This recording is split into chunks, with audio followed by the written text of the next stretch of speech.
Good morning guys! Welcome to our daily vlog. So ngayong araw guys, maaga akong nagising. Alas 3 ng madaling araw, kaming dalawa ni baby. Hindi na siya natulog, hindi na rin ako natulog. Kasi natutulog yung asawa ko, walang magbabantay. Hindi naman siya pwedeng bitawan dun sa kanyang higaan kasi umiiyak, makaka-istorbo siya. Kaya kanina pa siya karga-karga. So ngayon nagising na yung asawa ko, kaya binigay ko na sa kanya kasi magluluto ako ngayong araw ng ititinda natin sa ating karinderya. So bago yan, mag-toothbrush muna tayo at maghilamos bago tayo mag-start magluto.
So ayan guys, tapos na tayong mag-toothbrush. Magpupunas lang ako sandali ng mukha para makapag-umpisa na ako magluto. Pero bago yan, eto muna ang ating intro.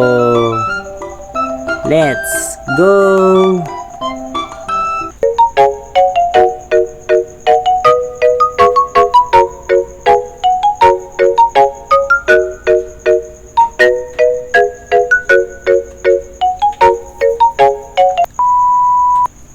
Ayan guys, umpisahan na natin ang pagluluto. Ilabalabas na natin ang mga gulay at manok, tsaka yung isda, dahil yun lang ang ating iluluto ngayong araw. Bali, ang iluluto natin apat na recipe lang kasi hindi naman masyadong mabenta yung ulam dito, kaya okay na yung apat na rekado. So guys, tara, samahan nyo akong magluto. Ang uunahin natin yung sarsyadong isda. Tapos yung ginataang sitaw at kalabasa. Tapos ang ating ihuli, yung tinolang manok.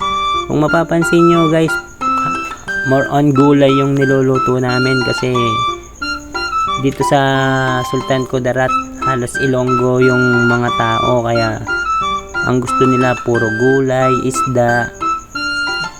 Ayaw nila ng baboy. Siguro gawa nga ng nasa Mindanao tayo, medyo hindi nila gusto yung baboy, tsaka maraming Muslim dito guys, kaya ang mas pinipili nila yung isda tsaka gulay o kaya yung baka. Kaso mahal yung baka guys, kaya hindi tayo nagluluto ng ganun. Kaya yung daily natin na paninda halos ganito lang. Hindi siya nagbabago. Ang binabago lang natin yung luto.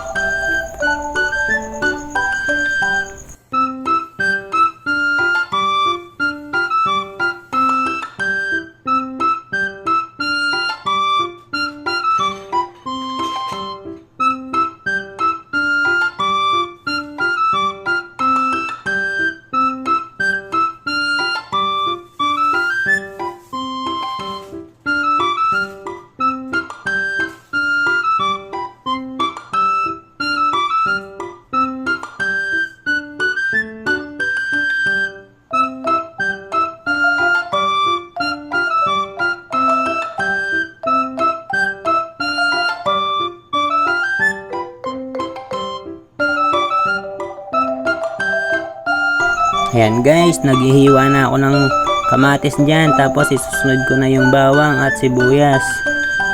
Para maigisa na natin at maumpisahan na natin yung sarsyadong galunggong. Kagabi pinirito ko na yung galunggong para ngayon ilalagay ko na lang. Tapos yung mga gulay kagabi, hiniwa ko na rin para hindi na masyadong hassle ngayong umaga. Kasi dapat mga bandang 6:30 nakahanda na yung mga ititinda natin kasi yung mga estudyante papasok, maaga sila. So kapag hindi natin naabutan yun, sayang din yung benta. Kaya maaga tayong nagigising. Ayan guys, bawang na po yung ini-slice ko kaya medyo mabilis na lang yan, hindi na masyadong hassle yung oras. Maya mayang konti, gigising na rin si Mrs. Magpapatimpla tayo ng kape.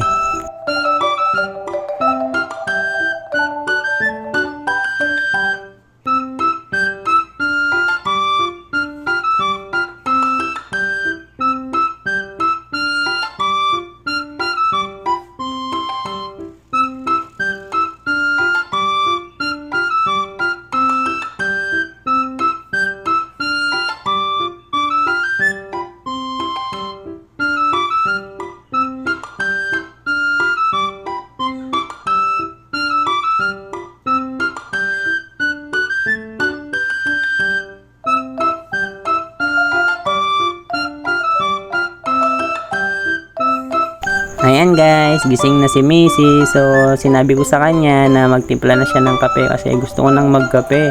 Inaantok na ako, alas 3 pa lang gising na kami ni baby. Kaya pinasuyo ko sa kanya yung kape para makapagluto na rin ako agad. Yan, nagugutom na rin ako kaya pati yung SD ko nung anak niya na si Matmat kinain ko na rin, nagugutom na ako talaga. Wala pa kasing luto. Para kahit pa paano may laman yung tiyan ko. Yan, yung asawa ko magpiprepare na ng kape para sa aming dalawa. Si baby namin gising na din. Kanina pag gising, buti hindi nga umiiyak eh.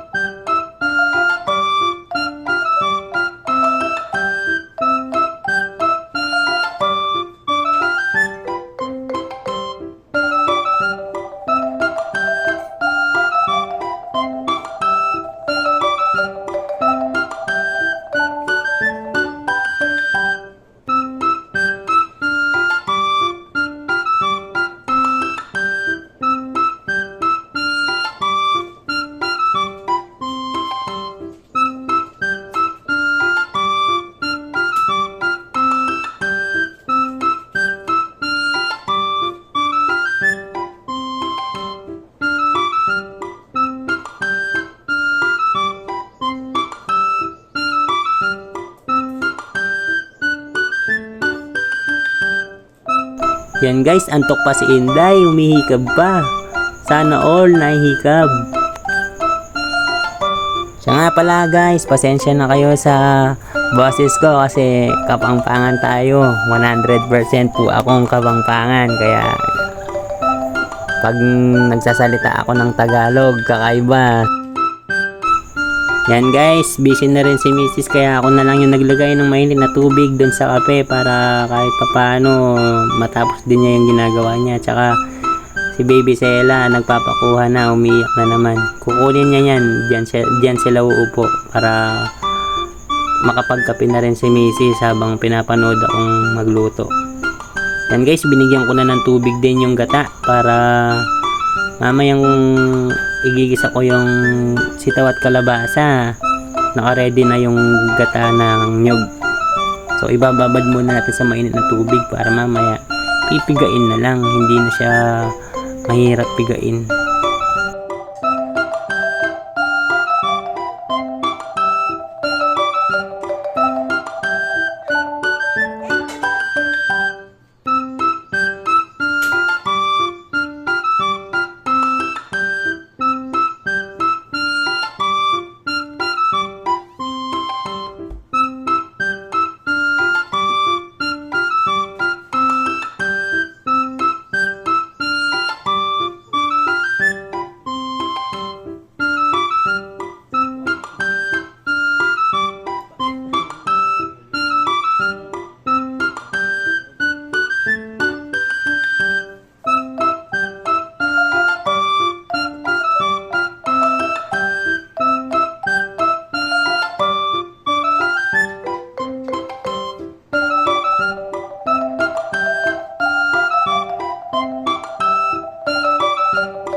So guys, habang nagluluto ako, sasabayan ko na ng mainit na kape para mamaya kahit pa paano mainitan na yung sikmura natin, kasi pag lumamig na yung kape hindi na masarap.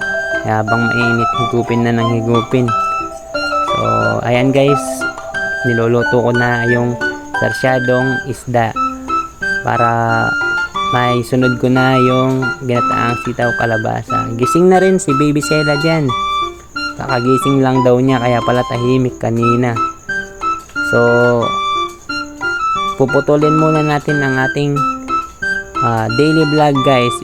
Bibigyan na lang natin ng part 2 mamaya kasi medyo napahaba ang ginawa kong video, kaya sana hindi kayo magsawa na manood sa amin at sumubaybay sa aming mga vlogs ni Mrs.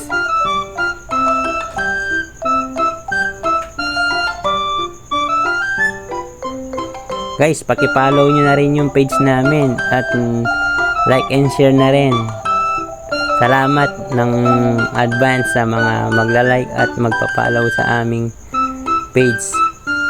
So guys, kita-kits tayo sa part 2 ng aming video. Bye bye.